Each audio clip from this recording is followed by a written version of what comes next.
Hello guys, तो चलिए आज का वीडियो शुरू करते हैं। मिसाइल बनाने वाली डिफेंस कंपनी को जो स्पेशल केमिकल चाहिए होते हैं वो कुछ केमिकल कंपनी सप्लाई करती है। इसीलिए इन केमिकल स्टॉक को डिफेंस सेक्टर से डायरेक्ट कनेक्शन होता है। और अब बात हो रही है न्यूज़ की, तो ये न्यूज़ बोल रही है कि सिर्फ मिसाइल बनाने वाली कंपनी ही इम्पोर्टेंट नहीं है।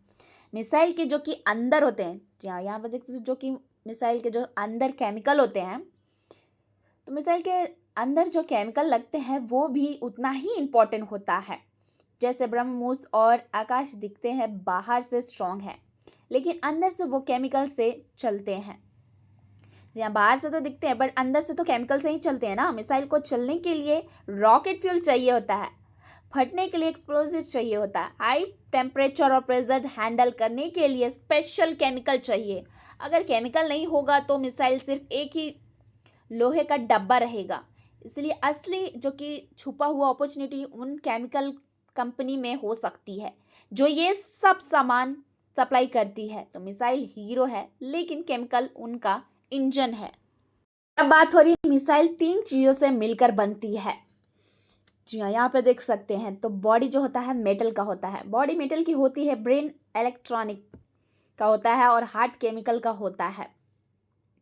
तो इन तीनों चीज़ों से बनती है। तो केमिकल ही मिसाइल का मतलब मिसाइल को उड़ाता है और केमिकल ही ब्लास्ट करवाता है, बूस्ट का पावर देता है, जैसे अमोनिया। जी हाँ, ये सभी यहाँ पे देख सकते हैं। और HTPB, RDX, HMX, TNT, तो ये वेयरहेड में यूज़ होते हैं। ये सब मिलकर मिसाइल को ताकत देती है। और अगर केमिकल नहीं होगा तो मिसाइल उड़ेगा ही नहीं, मतलब उड़ पाएगा ही नहीं। अगर इंडिया ज़्यादा मिसाइल एक्सपोर्ट करेगा तो इन केमिकल की डिमांड भी बढ़ेगी। तो मिसाइल दिखता लोहे का है लेकिन चलता केमिकल से है।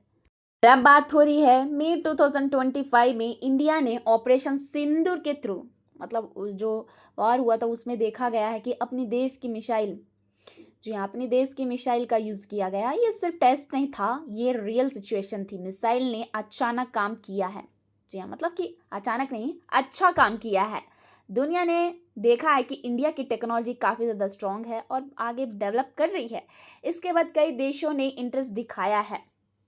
जी हाँ, जो कई देशों ने इंटरेस्ट दिखाया है। तो यहाँ पे देख सकते हैं कि वो देशों ने कौन कौन सी देश है जो, तो ये सारे हैं ना जो वो मतलब कि इंटरेस्ट दिखाया है। तो इन्होंने अपना इंटरेस्ट दिखाया है। और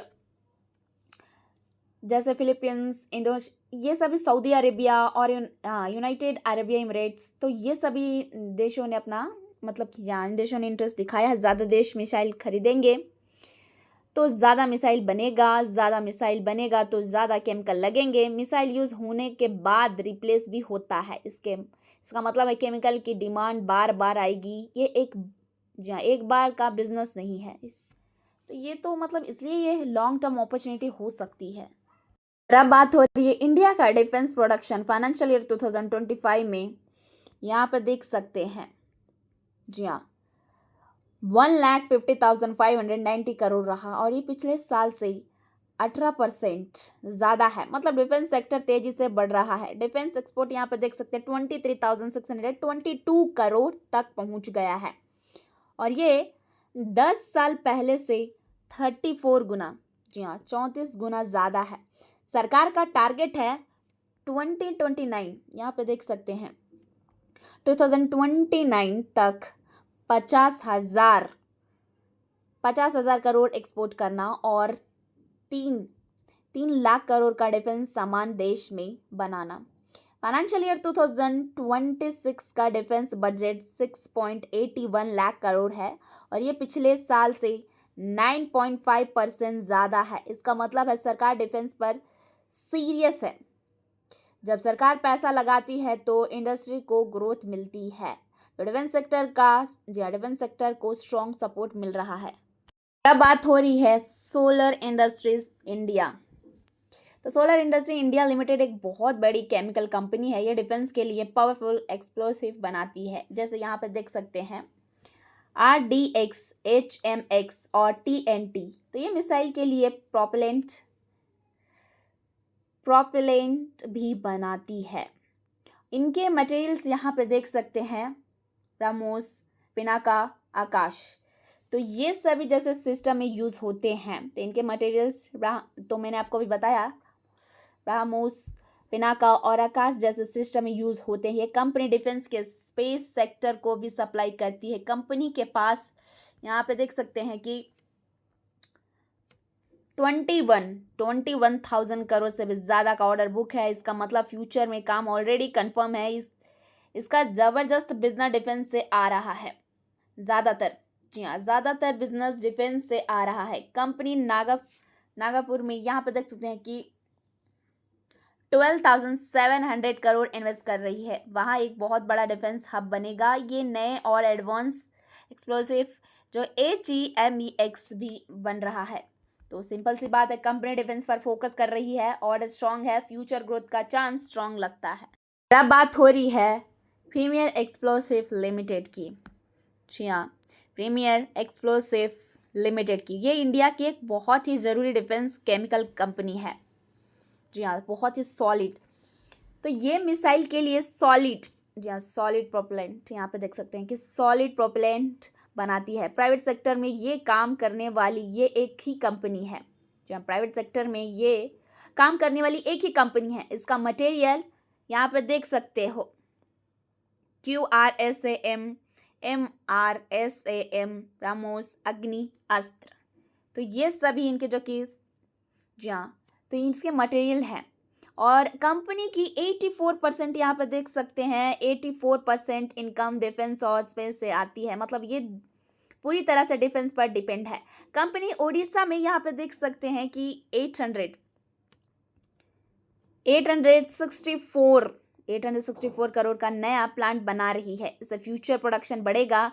इसको ब्रह्मोस एरोस्पेस से ऑर्डर मिला है। और अब बात हो रही है, एक्सपोर्ट ऑर्डर भी बढ़ रहे हैं। तो बहुत ही सिंपल सी बात है कि ये कंपनी डायरेक्टली मिसाइल के फ्यूल से जुड़ी हुई है। डिफेंस ग्रोथ होंगे तो इसका फ़ायदा हो सकता है। और अब बात हो रही है इस कंपनी की, राष्ट्रीय केमिकल एंड फर्टिलाइजर्स की। तो ये एक गवर्नमेंट कंपनी है। ये मेनली फर्टिलाइज़र बनाती है, लेकिन ये नाइट्रेट एसिड भी बनाती है। नाइट्रेट एसिड एक्सप्लोसिव बनाने में यूज़ होता है। ये डायरेक्टली मिसाइल नहीं बनाती, लेकिन ये रॉ मटेरियल सप्लाई करती है। इसलिए इसे डायरेक्ट मतलब इनडायरेक्ट डिफेंस बेनिफिट मिल सकता है। तो डिफेंस के मेन कंपनी नहीं है, पर डिफेंस केमिकल की इनका एक हिस्सा है।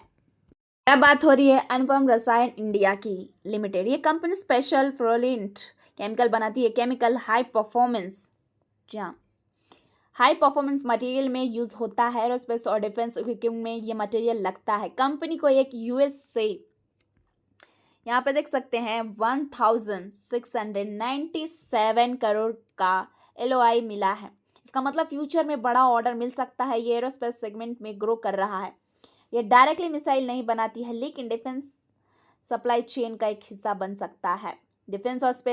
डिफेंस और एरोस्पेस बढ़ेगा तो इसको डायरेक्ट मतलब इनडायरेक्ट फ़ायदा हो सकता है।